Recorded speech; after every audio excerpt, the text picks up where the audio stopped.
In this video, I'll show you how to remove silences in Premiere Pro using FireCut. In the timeline, I have a 22-minute tutorial which I want to cut, so I'll go into the top right corner and click on Remove Silences. Here we basically have two options. We have the basic and we have the advanced. In the basic, we're able to control the tightness of the cutting, so if you want to go very tight, there's not going to be much silence between the sentences, and if you go for a loose cut, there's going to be a lot of silence between the cuts. You're able to select which audio tracks you want to cut, so this audio 1, 2, and 3. You can do full sequence or the in and out point, so if you don't want to do the whole video, for example, you want to do everything from to the left of the playhead, you have to press on O, it's going to make a selection, and by pressing on I, you can select the in point, and then if you want, you can move it around. So by clicking I and O, you're able to select the in and out points. If you want to deselect it, press on Option X. By default, you have the MP3 format. If MP3 is taking too long, you should switch to WAV. For the cutting algorithm, rapid if you go for 10 plus minutes, and original if you go for less than 10 minutes. The difference between two is basically the speed of the cut. So if I go for a tight cut, click on Go, it's going to detect the silences, and then it's going to make cuts.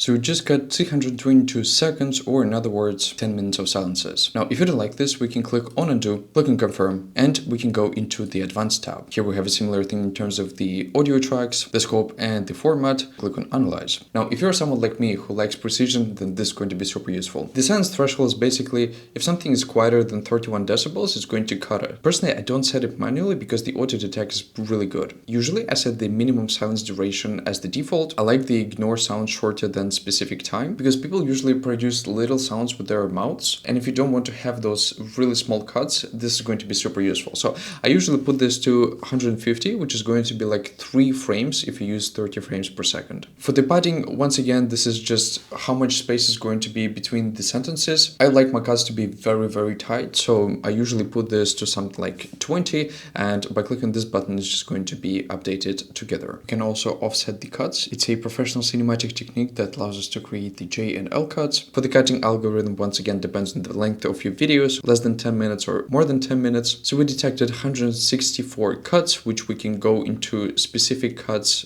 to be able to see which cuts there are, but there's no need to do it manually, so I just go ahead and click on Go. So now the video is cut and we are ready to move on to the next step.